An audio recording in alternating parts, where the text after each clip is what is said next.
അധ്യാപകരാകണമെങ്കിൽ നമ്മൾ പരിശീലന കോഴ്സുകൾ മാത്രം പഠിച്ചതുകൊണ്ടാവോ? ഇല്ല. കൃത്യമായിട്ടുള്ള എലിജിബിലിറ്റി ടെസ്റ്റുകൾ നമ്മുടെ സ്റ്റേറ്റ് ഗവൺമെൻറ്റും സെൻട്രൽ ഗവൺമെൻറ്റും പറഞ്ഞു വെച്ചിട്ടുള്ള എലിജിബിലിറ്റി ടെസ്റ്റുകൾ കൂടി നമ്മൾ പാസ്സാകണം. അപ്പോൾ നമ്മുടെ കേരളത്തിൽ പ്രധാനമായിട്ടും മലയാളികളായിട്ടുള്ള ഉദ്യോഗാർത്ഥികൾക്ക് എന്തൊക്കെ എലിജിബിലിറ്റി ടെസ്റ്റുകൾ പാസ്സായിരിക്കണം? ഞാൻ ഈ ഒരു വീഡിയോ കൊണ്ട് ഉദ്ദേശിക്കുന്നത് ഇപ്പോൾ ഓൾറെഡി നമ്മൾ പഠിച്ച് BEdും DLEdും ഒക്കെ കഴിഞ്ഞ് നിൽക്കുന്നവർക്ക് ഓൾറെഡി ഇതിനെ പറ്റിയിട്ട് അറിവുണ്ടായിരിക്കും. ഇപ്പോൾ പഠിച്ചുകൊണ്ടിരിക്കുന്ന കുട്ടികൾ അല്ലെങ്കിൽ അധ്യാപന ജോലിയിലേക്ക് കടന്നു വരാൻ ആഗ്രഹമുള്ളവർ ഇവരെയൊക്കെ ഫോക്കസ് ചെയ്തുകൊണ്ടാണ് ഉദ്ദേശിക്കുന്നത്. ഇപ്പോൾ നിങ്ങളിൽ പലരും പറയും ഞങ്ങൾക്ക് ഇതൊക്കെ അറിയാമെന്ന് കമന്റ് സെക്ഷനിൽ പറയാനുള്ള സാധ്യതയുണ്ട്. എന്നിരുന്നാൽ പോലും അറിയില്ലാത്ത ഒരു ബഹുഭൂരിപക്ഷം ആളുകൾ അപ്പുറത്ത് നിൽപ്പുണ്ട്. അപ്പോൾ അവരെയും കൂടി ഉദ്ദേശിച്ചിട്ടാണ് ഈ വീഡിയോ. അറിവുള്ളവരും അറിയില്ലാത്തവരും ഒക്കെ കേട്ടിരിക്കുക. ഓക്കെ, അപ്പോൾ എലിജിബിലിറ്റി ടെസ്റ്റുകൾ. അപ്പോൾ നമുക്കിപ്പോൾ പല പരീക്ഷകൾക്കും പല ജോലികൾക്കും വേണ്ടിയിട്ട് നമ്മുടെ നാട്ടിൽ എലിജിബിലിറ്റി ടെസ്റ്റുകളുണ്ട്. അധ്യാപകരാകണമെങ്കിൽ അതുണ്ട്. അപ്പോൾ പ്രധാനമായിട്ടും കേരളത്തിലെ വിദ്യാർത്ഥികൾ ഉറ്റുനോക്കുന്ന 4 എലിജിബിലിറ്റി ടെസ്റ്റുകളെ കുറിച്ചാണ് നമ്മൾ ഇന്നത്തെ വീഡിയോയിൽ ഡിസ്കസ് ചെയ്യാൻ വേണ്ടി പോകുന്നത്. ഓക്കെ, നിങ്ങൾക്ക് നമ്മുടെ നാട്ടിൽ ടീച്ചർ ആകണമെന്നുണ്ടെങ്കിൽ ഇതിലേതെങ്കിലുമൊക്കെ ഒന്ന് പാസ്സായിരിക്കണം എന്ന് നിങ്ങൾ മനസ്സിലാക്കാം. അപ്പോൾ പ്രധാനമായിട്ടും 4 എണ്ണം. ഒന്ന് കേട്ടറ്റ്, മറ്റൊന്ന് സെറ്റ്, പിന്നെ CTET, പിന്നെ നെറ്റ്. ഈ 4 പരീക്ഷകളെ കുറിച്ചും നിങ്ങൾ കേട്ടിട്ടുണ്ടാവും. കേരളത്തിലെ ഉദ്യോഗാർത്ഥികൾ പ്രധാനമായിട്ടും നോക്കുന്നത് ഈ 4 പരീക്ഷകളെയാണ്: കേട്ടറ്റ്, സെറ്റ്, CTET, നെറ്റ്. ഇനി ഇത് ഓരോന്നും എന്താണ്, എന്തിനൊക്കെ വേണ്ടിയിട്ടാണ് ഈ പരീക്ഷകൾ നമ്മൾ എഴുതുന്നത്, എന്താണ് ഇതിൻ്റെ പാസ് മാർക്ക് അല്ലെങ്കിൽ പാസ് ക്രൈറ്റീരിയ എന്താണ് തുടങ്ങിയിട്ടുള്ള കാര്യങ്ങളൊക്കെ നമ്മൾ നോക്കാൻ വേണ്ടി പോവാണ്. ആദ്യം കേട്ടറ്റ് എന്ന് പറഞ്ഞു കഴിഞ്ഞാൽ കേരള ടീച്ചർ എലിജിബിലിറ്റി ടെസ്റ്റ്. പേര് സൂചിപ്പിക്കുന്നത് പോലെ തന്നെ നമ്മുടെ കേരളത്തിൽ ഗവൺമെൻറ് എയ്ഡഡ് മേഖലകളിലൊക്കെയുള്ള സ്കൂളുകളിൽ പഠിപ്പിക്കണമെങ്കിൽ 10ാം ക്ലാസ് വരെ പഠിപ്പിക്കണമെന്നുണ്ടെങ്കിൽ നമുക്ക് എന്ത് വേണം? കേട്ടറ്റ് എന്ന് പറയുന്ന പരീക്ഷ നമ്മൾ പാസ്സായിട്ടുണ്ടായിരിക്കണം. ഈ കേട്ടറ്റ് നടത്തുന്ന അതോറിറ്റി ആരാണെന്നറിയുമോ? നമ്മുടെ കേരള പരീക്ഷാ ഭവനാണ് കേട്ടറ്റ് എന്ന് പറയുന്ന ഈ പരീക്ഷ നടത്തുന്നത്. LP ക്ലാസ്സുകളിലും UP ക്ലാസ്സുകളിലും ഹൈസ്കൂൾ ക്ലാസ്സുകളിലും, അതായത് 1ാം ക്ലാസ് മുതൽ 10ാം ക്ലാസ് വരെ നമ്മുടെ കേരളത്തിലുള്ള സർക്കാർ എയ്ഡഡ് സ്കൂളുകളിൽ 1ാം ക്ലാസ് മുതൽ 10ാം ക്ലാസ് വരെയുള്ള കുട്ടികളെ പഠിപ്പിക്കണമെങ്കിൽ നമുക്ക് എന്ത് വേണം? നമുക്ക് കേട്ടറ്റ് എക്സാം പാസ്സായിരിക്കണം. ഇനി ഈ കേട്ടറ്റ് 4 കാറ്റഗറികളിലായിട്ടാണ് നടത്തുന്നത്. കേട്ടറ്റ് 1, കേട്ടറ്റ് 2, 3, 4. ഇനി എന്തിനൊക്കെയാണെന്ന് ചോദിച്ചു കഴിഞ്ഞാൽ കേട്ടറ്റ് കാറ്റഗറി 1 എന്തിനാണെന്ന് ചോദിച്ചു കഴിഞ്ഞാൽ അത് LP ക്ലാസ്സുകൾക്ക് വേണ്ടിയിട്ടുള്ളതാണ്. അതായത് 1ാം ക്ലാസ് മുതൽ 4ാം ക്ലാസ് വരെ ഉള്ള കുട്ടികളെ പഠിപ്പിക്കുന്നതിനാണ് കേട്ടറ്റ് കാറ്റഗറി 1 ഏർപ്പെടുത്തിയിട്ടുള്ളത്. നിങ്ങളിപ്പോൾ DLEd, അതിനിപ്പോൾ BEd വേണം നിർബന്ധമില്ല. കേട്ടറ്റ് കാറ്റഗറി 1 എഴുതാൻ LP ക്ലാസ്സിൽ പഠിപ്പിക്കാൻ നമുക്ക് BEd വേണ്ട. പിന്നെ എന്ത് മതി? DLEd മതി അല്ലേ? +2 കഴിഞ്ഞോ ഡിഗ്രി കഴിഞ്ഞോ നിങ്ങൾ DLEd, അതായത് ഡിപ്ലോമ ഇൻ എലമെൻ്ററി എഡ്യൂക്കേഷൻ, നമ്മുടെ പണ്ടത്തെ TTC കോഴ്സ്, ഇത് പാസ്സായിട്ടുണ്ടെങ്കിൽ നിങ്ങൾക്ക് എന്ത് എഴുതാം? കേട്ടറ്റ് കാറ്റഗറി 1 എഴുതാം. LP ക്ലാസ്സുകളിൽ പഠിപ്പിക്കാനുള്ള യോഗ്യതയാണ്. ഇനി അടുത്തത് കേട്ടറ്റ് കാറ്റഗറി 2 ആണ്. കേട്ടറ്റ് 2 എന്ന് പറയുമ്പോൾ UP ക്ലാസ്സുകളിൽ പഠിപ്പിക്കാനുള്ള യോഗ്യതയാണ്. അതായത് 5, 6, 7 ക്ലാസ്സുകളിൽ. നിലവിലത്തെ ആ ഒരു ഏകീകരണമൊന്നും വന്നിട്ടില്ല. അപ്പം നിലവിലത്തെ സ്ഥിതി അനുസരിച്ച് UP ക്ലാസ് എന്ന് പറയുമ്പോൾ 5, 6, 7 ക്ലാസ്സുകളാണ്. ഇനി കേട്ടറ്റ് കാറ്റഗറി 3 ആണ് എന്നുണ്ടെങ്കിൽ അത് ഹൈസ്കൂൾ ക്ലാസ്സുകളാണ്. അതായത് നമ്മൾ ഹൈസ്കൂൾ 8, 9, 10 ക്ലാസ്സുകളിൽ പഠിപ്പിക്കണമെങ്കിൽ നമുക്ക് എന്ത് വേണം? കേട്ടറ്റ് കാറ്റഗറി 3 വേണം. ഈ 3ക്ക് ഒരു പ്രത്യേകതയുണ്ട്. BEd ഉള്ളവർക്ക് ഒരു കാര്യം ഓർത്തോണടാ, BEd ബാച്ചിലർ ഓഫ് എഡ്യൂക്കേഷൻ എന്ന് പറയുന്ന കോഴ്സ് പാസ്സായവർക്ക് അല്ലെങ്കിൽ ആ കോഴ്സ് ചെയ്തുകൊണ്ടിരിക്കുന്നവർ, അതിൻ്റെ 2nd സെമസ്റ്റർ കഴിഞ്ഞവർക്കൊക്കെ എന്ത് എഴുതാൻ പറ്റുള്ളൂ? കേട്ടറ്റ് കാറ്റഗറി 3 എഴുതാൻ പറ്റുള്ളൂ. ഈ കേട്ടറ്റ് കാറ്റഗറി 3 എന്ന് പറയുമ്പോൾ നമ്മൾ ഹൈസ്കൂൾ ക്ലാസ്സിൽ സബ്ജക്റ്റ് അനുസരിച്ച് ഓരോരോ ടീച്ചർമാരല്ലേ. അപ്പോൾ അതുകൊണ്ട് തന്നെ സബ്ജക്റ്റ് സ്പെസിഫിക് ആണ് ഈ കേട്ടറ്റ് കാറ്റഗറി 3. അപ്പോൾ ഇംഗ്ലീഷിനൊരു കേട്ടറ്റ് എക്സാം ഉണ്ട്, മലയാളത്തിനുണ്ട്, മാത്സിനുണ്ട്, ഫിസിക്സിനുണ്ട്, കെമിസ്ട്രിക്കുണ്ട്, അങ്ങനെ നാച്ചുറൽ സയൻസ്, ഫിസിക്കൽ സയൻസ് എന്നൊക്കെ പറഞ്ഞിട്ട് ഇതിങ്ങനെ പോകും. സോ കേട്ടറ്റ് കാറ്റഗറി 3 സബ്ജക്റ്റ് സ്പെസിഫിക് ആണ്. ബിക്കോസ് അത് ഹൈസ്കൂൾ ക്ലാസ്സുകളിലേക്ക് വേണ്ടിയിട്ടുള്ളതാണ്. BEd പഠിച്ചുകൊണ്ടിരിക്കുന്നവർക്കോ BEd കഴിഞ്ഞവർക്കോ അത് എഴുതാനായിട്ട് സാധിക്കുള്ളൂ എന്ന് മനസ്സിലാക്കുക. ഇനി കേട്ടറ്റ് കാറ്റഗറി 4ൻ്റെ ഉദ്ദേശം എന്താ? ലാംഗ്വേജ് ടീച്ചേഴ്സ്, പ്രത്യേകിച്ചും അറബി, സംസ്കൃതം തുടങ്ങിയിട്ടുള്ള ലാംഗ്വേജ് പഠിപ്പിക്കുന്ന അധ്യാപകർക്ക്, അതുപോലെ സ്യൂയിങ്, നമ്മൾ തയ്യൽ പഠിപ്പിക്കുന്ന അധ്യാപകരുണ്ടല്ലോ, അപ്പോൾ അതുപോലെ തന്നെ നമ്മുടെ ഫിസിക്കൽ എഡ്യൂക്കേഷൻ അല്ലെന്നുണ്ടെങ്കിൽ ആർട്ട് എഡ്യൂക്കേഷൻ ഇങ്ങനെയൊക്കെയുള്ളതുണ്ടല്ലോ, അങ്ങനെയുള്ള അധ്യാപകർക്ക് വേണ്ടിയിട്ടൊക്കെയാണ് നമ്മൾ കേട്ടറ്റ് കാറ്റഗറി 4 പറഞ്ഞു വെച്ചിട്ടുള്ളത്. അപ്പോൾ കേട്ടറ്റ് 1, 2, 3, 4 എന്താണെന്നുള്ളത് ഇപ്പോൾ ഏകദേശം നിങ്ങൾക്ക് മനസ്സിലായിട്ടുണ്ടാകും. അപ്പോൾ ഇനി കേട്ടറ്റ് പാസ് ആകണമെന്നുണ്ടെങ്കിൽ അതിനൊരു എലിജിബിലിറ്റി ക്രൈറ്റീരിയ ഉണ്ട്.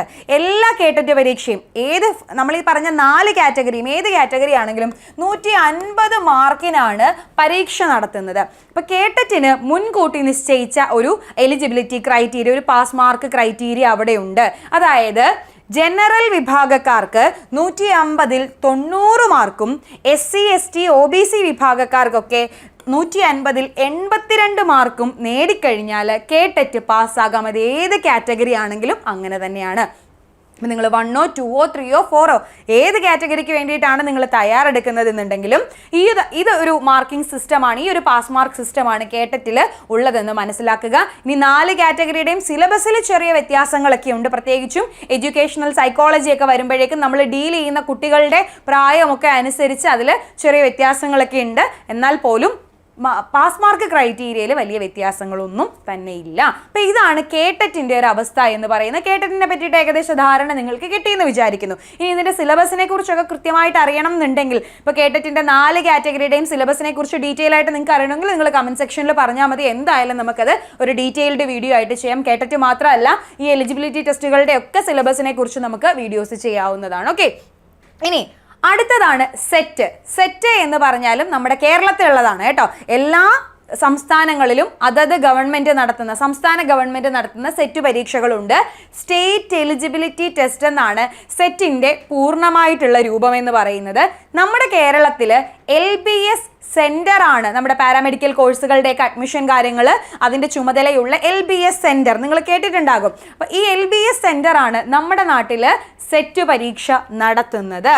ഹയർ സെക്കൻഡറി അധ്യാപകരാകാൻ, അതായത് +1, +2 ക്ലാസ്സുകളിൽ പഠിപ്പിക്കാൻ നമുക്ക് വേണ്ട യോഗ്യതയാണ് സെറ്റ് എന്ന് പറയുന്നത്. ഇനി ഈ സെറ്റ് ആർക്ക് എഴുതാൻ പറ്റും? നിങ്ങളുടെ വിഷയത്തിൽ PGയും BEഡും ഉള്ളവരാണെങ്കിൽ അത് എപ്പോഴും ശ്രദ്ധിക്കണം. PGയും BEഡും ഉള്ളവർക്കാണ് എന്തെഴുതാൻ പറ്റുന്നത്? സെറ്റ് പരീക്ഷ എഴുതാനായിട്ട് സാധിക്കുന്നത്. +1, +2 ക്ലാസ്സുകളിൽ പഠിപ്പിക്കാനുള്ള യോഗ്യതയാണ് സെറ്റ് എന്ന് പറയുന്നത്. എല്ലാ വർഷവും 2 തവണ നമ്മൾ ഈ പറയുന്ന എലിജിബിലിറ്റി ടെസ്റ്റുകളെല്ലാം തന്നെ ഈ 4 എലിജിബിലിറ്റി ടെസ്റ്റുകളും വർഷത്തിൽ 2 തവണയാണ് നടത്താറുള്ളത്. ഒരു ജൂൺ സൈക്കിളും ഒരു ഡിസംബർ സൈക്കിളും ഈ പരീക്ഷകൾക്കെല്ലാം ഉണ്ടാവാറുള്ളതാണ്. എന്തെങ്കിലും എമർജൻസി സിറ്റുവേഷൻസ് ഒക്കെ വരുമ്പോൾ മാത്രമാണ് ഏതെങ്കിലുമൊക്കെ സൈക്കിളിൽ ചെറിയ ചേഞ്ചസും കാര്യങ്ങളൊക്കെ വരുന്നത്. അല്ലാത്ത പക്ഷം ജൂൺ സൈക്കിളും ഡിസംബർ സൈക്കിളും എല്ലാ പരീക്ഷകൾക്കും ഉള്ളതാണ് എന്ന് നിങ്ങൾ മനസ്സിലാക്കിക്കൊള്ളുക. ഓക്കെ, അപ്പോൾ ഇനി സെറ്റിൻ്റെ എലിജിബിലിറ്റി ക്രൈറ്റീരിയ എങ്ങനെയാണെന്ന് നമുക്കൊന്ന് നോക്കാം. ഇതാണ് അതിൻ്റെ, നിങ്ങൾക്ക് കാണാൻ പറ്റുന്നുണ്ടെന്ന് ഞാൻ വിശ്വസിക്കുകയാണ്. ഇതാണ് അതിൻ്റെ ആ ഒരു എലിജിബിലിറ്റി ക്രൈറ്റീരിയ എന്ന് പറയുന്നത്. സെറ്റിന് 2 പേപ്പറുകളാണുള്ളത്. സെറ്റിൻ്റെ ഒരു പ്രത്യേകത എന്താണെന്ന് വെച്ചാൽ പേപ്പർ 1ന് ഇത്ര ശതമാനം മാർക്ക്, പേപ്പർ 2ന് ഇത്ര ശതമാനം മാർക്ക്, 2 പേപ്പറുകളൂടെ കൂട്ടിക്കഴിഞ്ഞാൽ ഇത്ര ശതമാനം മാർക്ക് എന്നൊരു ക്രൈറ്റീരിയ സെറ്റിനുണ്ട്. അതായത് നിങ്ങളൊരു ജനറൽ വിഭാഗത്തിൽ പെട്ട ആളാണെങ്കിൽ പേപ്പർ 1ന് 40%, ഓർക്കണേടാ 40% മാർക്ക്, പേപ്പർ 2വിനും 40% മാർക്ക്, പേപ്പർ 1ഉം 2ഉം കൂടെ കൂട്ടിയിട്ട് 48% മാർക്ക്, മുഴുവൻ മാർക്ക് കൂടെ കൂട്ടുമ്പോൾ ടോട്ടൽ മാർക്കിൻ്റെ 48% കൂടി ഉണ്ടെങ്കിലേ നമ്മൾ സെറ്റ് ഒരു ജനറൽ വിഭാഗക്കാരൻ പാസ്സാവുകയുള്ളൂ. ഇനി നിങ്ങൾ OBC നോൺ ക്രിമിലെയർ ആണ് എന്നുണ്ടെങ്കിൽ പേപ്പർ 1ന് 35%, പേപ്പർ 2ന് 35%, ടോട്ടൽ 45% മാർക്ക് നിങ്ങൾക്ക് വേണ്ടതായിട്ട് വരും. ഇനി നിങ്ങൾ ഡിഫറൻഷ്യലി ഏബിൾഡോ SC ST വിഭാഗക്കാരോ ആണെങ്കിൽ പേപ്പർ 1ന് 35, പേപ്പർ 2ന് 35, പേപ്പർ 2 പേപ്പറൂടെ കൂട്ടിയിട്ട് 40% മാർക്കാണ് നിങ്ങൾക്ക് വേണ്ടത്. അപ്പോൾ ഇതിന് മുമ്പായിട്ട് നമ്മൾ സെറ്റിൻ്റെ ഒരു വീഡിയോ ചെയ്തിട്ട് നമ്മുടെ ചാനലിൽ അപ്ലോഡ് ചെയ്തിട്ടുണ്ടായിരുന്നു. അപ്പോൾ ആ ഒരു വീഡിയോ കണ്ടു കഴിഞ്ഞാൽ ഈ ശതമാനക്കണക്കിൽ വന്നിരിക്കുന്ന മാർക്ക് എത്രയാണെന്ന് ഫിഗേഴ്സിൽ നമ്മൾ അതിൽ ഡീറ്റെയിൽ ആയിട്ട് തന്നെ പറഞ്ഞിട്ടുണ്ട്. സോ സെറ്റിന് 2 പേപ്പറാണ്. പേപ്പർ 1 എന്ന് പറയുന്നത് ജനറൽ പേപ്പറാണ്. അവിടെ ടീച്ചിങ് ആപ്റ്റിറ്റ്യൂഡും അതേപോലെ GK, കറണ്ട് അഫെയർ തുടങ്ങിയിട്ടുള്ള പൊതുവായിട്ടുള്ള കാര്യങ്ങളും. പേപ്പർ 2ൽ നിങ്ങളുടെ സബ്ജക്റ്റ്, അതിപ്പോൾ ഇംഗ്ലീഷ് ആണെങ്കിൽ ഇംഗ്ലീഷ്, മലയാളം ആണെങ്കിൽ മലയാളം, മാത്സ് ആണെങ്കിൽ മാത്സ്, അങ്ങനെ ഫിസിക്സ് ആണെങ്കിൽ അങ്ങനെ, എക്കണോമിക്സ് ആണെങ്കിൽ അങ്ങനെ. നിങ്ങളുടെ സബ്ജക്റ്റ് സ്പെസിഫിക് ആയിട്ടുള്ള ഏരിയ ആണ് പേപ്പർ 2 കൈകാര്യം ചെയ്യുന്നത്. PG സിലബസിനെ ബേസ് ചെയ്തിട്ടായിരിക്കും പേപ്പർ 2 വരുന്നത് എന്ന് മനസ്സിലാക്കുക. എല്ലാ വർഷവും കേട്ടറ്റിനേക്കാൾ അധികം കുറച്ചുകൂടി ഡെപ്ത് കൂടിയ എക്സാം ആണ് സെറ്റ് എന്ന് പറയുന്നത്. ബിക്കോസ് ഓഫ് അതിൻ്റെ ആ ഒരു ലെവല് എന്ന് പറയുന്നത് ഹയർ സെക്കൻഡറി ടീച്ചിങ്ങിനുള്ള എലിജിബിലിറ്റി ആയതുകൊണ്ട് തന്നെയാണ്. അതുകൊണ്ട് തന്നെ വിജയ ശതമാനവും മിക്കപ്പോഴും കുറയുന്ന ഒരു പരീക്ഷ കൂടിയാണ് സെറ്റ്. അത്രത്തോളം പരിശ്രമം നിങ്ങൾക്കുണ്ടെങ്കിൽ മാത്രമേ നമുക്ക് സെറ്റ് ക്ലിയർ ചെയ്യാനായിട്ട് സാധിക്കുകയുള്ളൂ. ഓക്കെ, അപ്പോൾ സെറ്റിൻ്റെ അവസ്ഥ അങ്ങനെയാണ്. അടുത്തത് നമ്മൾ നോക്കാൻ പോകുന്നത് CTET ആണ്. CTET എന്ന് പറഞ്ഞാൽ സെൻട്രൽ ടീച്ചർ എലിജിബിലിറ്റി ടെസ്റ്റ്.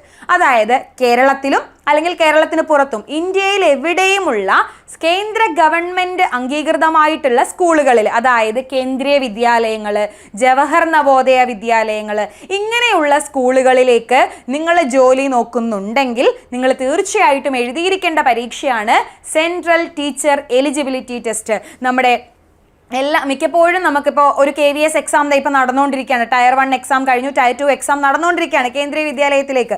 അതുപോലെ ജവഹർ നവോദയ വിദ്യാലയങ്ങളിൽ അധ്യാപകരെ വിളിക്കാറുണ്ട്. അതിപ്പോൾ കോൺട്രാക്ട് ബേസിലും വിളിക്കാറുണ്ട്, എക്സാം എഴുതി പെർമനന്റ് പോസ്റ്റിലേക്കും വിളിക്കാറുണ്ട്.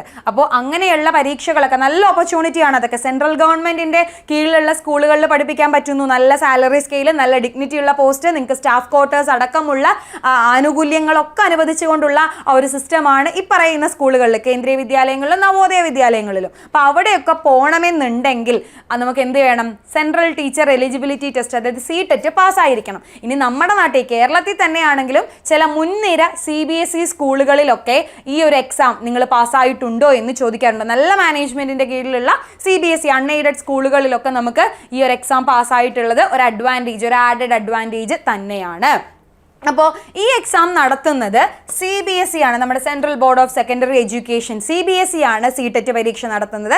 എല്ലാ വർഷവും 2 തവണയാണ് നടത്തുന്നത്. പണ്ട് കുറേ കാലം മുൻപ് ഈ CTET എക്സാമിൻ്റെ സർട്ടിഫിക്കറ്റിന് വാലിഡിറ്റി ഉണ്ടായിരുന്നു. അതായത് ഇത്ര വർഷമേ വാലിഡിറ്റി ഉണ്ടാവുകയുള്ളൂ. 7 വർഷത്തെ വാലിഡിറ്റി ആയിരുന്നു ഉണ്ടായിരുന്നത്. അപ്പോൾ 7 വർഷം കഴിയുമ്പോൾ നമ്മൾ എന്ത് ചെയ്യണം? വീണ്ടും എക്സാം എഴുതേണ്ട ഒരു അവസ്ഥയിലേക്ക് വന്നു. പിന്നീട് നമ്മുടെ എല്ലാ എലിജിബിലിറ്റി ടെസ്റ്റും നമ്മൾ പറഞ്ഞ KTET, സെറ്റ്, CTET, ഇനി പറയാൻ പോകുന്ന നെറ്റ്, ഇതിൻ്റെയൊക്കെ സർട്ടിഫിക്കറ്റിൻ്റെ വാലിഡിറ്റി ലൈഫ് ടൈം ആക്കി വെച്ചിട്ടുണ്ട്. അതായത് വൺസ് നമ്മൾ എഴുതി പാസ്സായി കഴിഞ്ഞാൽ പിന്നീട് നമുക്കതിൻ്റെ വാലിഡിറ്റി പുതുക്കേണ്ട ആവശ്യമൊന്നുമില്ല. നമ്മളുടെ ജീവിതകാലം മുഴുവൻ അത് അവിടെ വാലിഡ് ആയിട്ട് തന്നെ ഉണ്ടാകും. അതൊരു അവസരമാണ്. ഒരു തവണ ഒന്ന് മെനക്കെട്ട് പഠിച്ച് എഴുതി കഴിഞ്ഞാൽ ഇത് നമ്മുടെ കയ്യിൽ ഭദ്രമായിട്ട് അവിടെ ഉണ്ടാകും.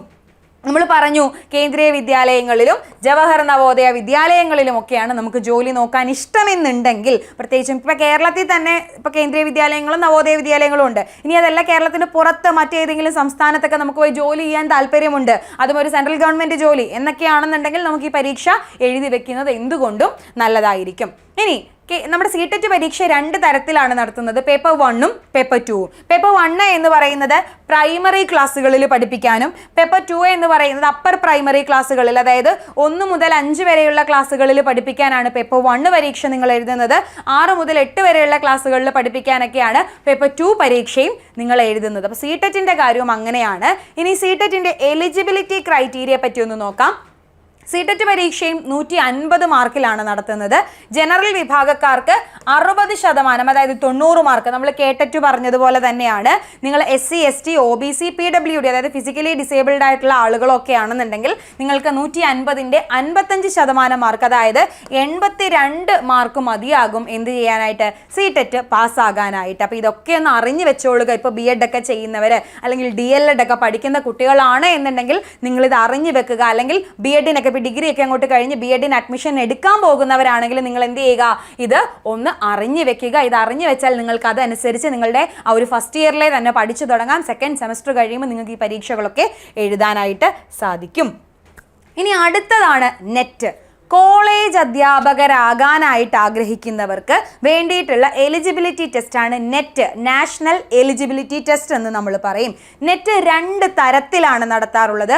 ഒന്ന് UGC NTA, അതായത് UGC അറിയാലോ, യൂണിവേഴ്സിറ്റി ഗ്രാൻസ് കമ്മീഷൻ. നമ്മുടെ ഇന്ത്യയിലെ കോളേജുകളുടെ ഡെവലപ്മെൻറ്റിന് വേണ്ടിയിട്ട് പ്രവർത്തിക്കുന്ന ഒരു സ്ഥാപനമാണ് UGC എന്ന് പറയുന്നത്. അപ്പോൾ UGCയും നാഷണൽ ടെസ്റ്റിംഗ് ഏജൻസി NTAയും കൂടെ ചേർന്ന് നടത്തുന്ന ഒരു നെറ്റ് പരീക്ഷയുണ്ട്.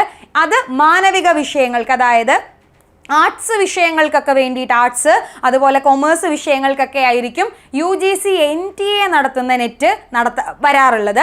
ഇനി അതല്ല നിങ്ങൾ സയൻസ് വിഷയങ്ങളിലെ നെറ്റാണ് നോക്കുന്നതെങ്കിൽ ആ പരീക്ഷ നടത്തുന്നത് CSIR ആയിരിക്കും. അപ്പോൾ CSIR നെറ്റും നടക്കാറുണ്ട്, UGC NTA നെറ്റും നടത്താറുണ്ട്. നിങ്ങളുടെ വിഷയം ഏതാണ് എന്നുള്ളത് കണക്കാക്കിയിട്ടാണ് ആ നെറ്റ് പരീക്ഷ നിങ്ങൾ എഴുതുന്നത്.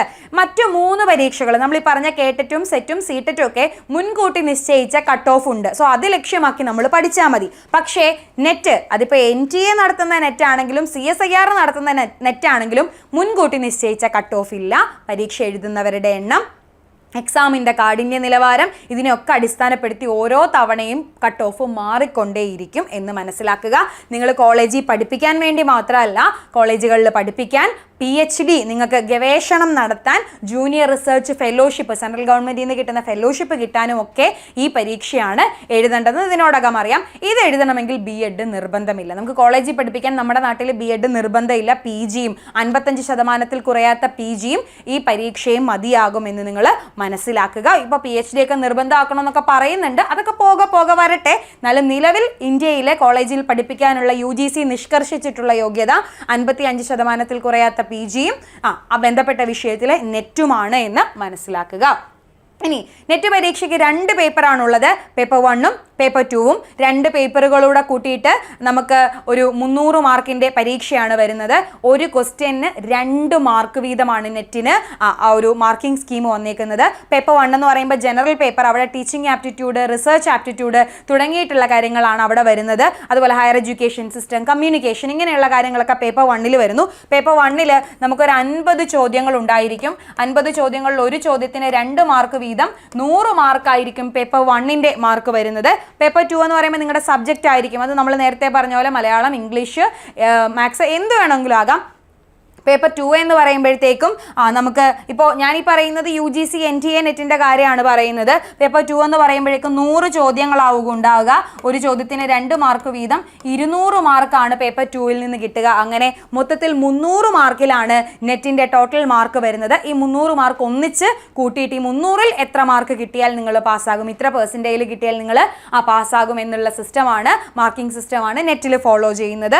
സോ നിങ്ങൾക്ക് ഇപ്പോൾ നമ്മുടെ നെറ്റ് പാസ്സായി കഴിഞ്ഞാൽ നമുക്ക് ഒന്നെങ്കിൽ നെറ്റ് പാസ്സായിട്ട് അസിസ്റ്റന്റ് പ്രൊഫസർ യോഗ്യതയായിരിക്കും കിട്ടുന്നത്, അല്ലെങ്കിൽ നമുക്ക് PhD പഠിപ്പിക്കാനുള്ള യോഗ്യത കിട്ടും, അല്ലെങ്കിൽ നമുക്ക് ജൂനിയർ റിസർച്ച് ഫെലോഷിപ്പ് JRF എന്ന് പറയുന്ന യോഗ്യതയിലേക്ക് നമ്മൾ എത്തും. നമുക്ക് എന്ത് ചെയ്യാൻ പറ്റും, സെൻട്രൽ ഗവൺമെൻറ് ഫെലോഷിപ്പ് വാങ്ങിക്കൊണ്ട് റിസർച്ച് ചെയ്യാനായിട്ട്, ഗവേഷണം നടത്താനായിട്ട് പറ്റും. ഓക്കെ, അപ്പോൾ ഇതൊക്കെയാണ് നമ്മുടെ നാട്ടിൽ, പ്രത്യേകിച്ച് നമുക്ക് കേരളത്തിലെ ഉദ്യോഗാർത്ഥികൾ ഫോക്കസ് ചെയ്യേണ്ട പ്രധാനപ്പെട്ട 4 ടീച്ചർ എലിജിബിലിറ്റി ടെസ്റ്റ്. LP ക്ലാസ്സുകൾ തൊട്ട് കോളേജ് തലം വരെ നമുക്ക് പഠിപ്പിക്കാൻ ആഗ്രഹമുണ്ടെങ്കിൽ നമ്മൾ പാസ്സാകേണ്ടത് ഇത്തരത്തിലുള്ള എലിജിബിലിറ്റി ടെസ്റ്റുകളാണെന്ന് മനസ്സിലാക്കുക. അപ്പോൾ പഠിച്ചുകൊണ്ടിരിക്കുന്ന സമയത്ത് തന്നെ നിങ്ങൾ ഏത് കോഴ്സാണോ പഠിച്ചുകൊണ്ടിരിക്കുന്നത്, ഇപ്പോൾ B.Ed പഠിക്കുന്നവർക്ക് B.Ed സെക്കൻഡ് സെമസ്റ്റർ ആകുമ്പോഴേ എലിജിബിലിറ്റി ടെസ്റ്റുകൾ എഴുതാം. ഇപ്പോൾ PG പഠിച്ചുകൊണ്ടിരിക്കുന്നവരാണെങ്കിൽ PG സെക്കൻഡ് സെം കഴിയുമ്പോഴേ നെറ്റ് പരീക്ഷ എഴുതാം. അപ്പോൾ അതൊക്കെ നോക്കി അങ്ങനെ തന്നെ പഠിച്ചുകൊണ്ടിരിക്കുന്ന സമയത്ത് തന്നെ എന്താ ഗുണം എന്ന് വെച്ചാൽ, പഠിച്ചുകൊണ്ടിരിക്കുന്ന സമയത്ത് സബ്ജക്റ്റുമായിട്ട് നല്ല ബന്ധം നമുക്കുണ്ട്, കാര്യങ്ങൾ അപ്ഡേറ്റഡ് ആയിക്കൊണ്ടേയിരിക്കുന്ന സമയമാണ്, നമ്മൾ നല്ല ഉഷാറായിട്ടിരിക്കുന്ന സമയമാണ്, ബ്രെയിൻ നല്ല വർക്ക് ചെയ്യുന്ന സമയമാണ്. സോ അപ്പോൾ തന്നെ ഈ പറയുന്ന എലിജിബിലിറ്റി ടെസ്റ്റുകളൊക്കെ നിങ്ങൾ പാസ്സാകാനായിട്ട് ശ്രമിക്കുക. അത് കുറേ കൂടി ആഡഡ് അഡ്വാൻറ്റേജ് ആയിരിക്കും നിങ്ങൾക്ക്. അപ്പോൾ നിങ്ങൾക്ക് പഠിച്ച കോഴ്സ് പാസ്സായി ഇറങ്ങുമ്പോൾ തന്നെ നിങ്ങൾക്ക് ജോലി സാധ്യതയുള്ള പരീക്ഷകളിലേക്ക് നിങ്ങൾക്ക് തിരിയാം, അല്ലെങ്കിൽ ഇങ്ങനെയുള്ള നിങ്ങളുടെ വലിയ സ്വപ്നങ്ങളിലേക്ക് നിങ്ങൾക്ക് തിരിയാനായിട്ട് പറ്റും. സോ അതുകൊണ്ട് എലിജിബിലിറ്റി ടെസ്റ്റുകൾ മസ്റ്റായിട്ടും നിങ്ങൾ നേരത്തെ കൂട്ടി തന്നെ പ്രിപ്പയർ ചെയ്ത് എഴുതി എടുക്കാനായിട്ട് ശ്രമിക്കുക. എല്ലാ എലിജിബിലിറ്റി ടെസ്റ്റ് നമ്മൾ ഈ വീഡിയോയിൽ പറഞ്ഞ 4 ടെസ്റ്റുകൾക്കും ആജീവനാന്ത വാലിഡിറ്റി, ലൈഫ് ടൈം വാലിഡിറ്റി ഉള്ളതാണ് എന്ന് മനസ്സിലാക്കുക.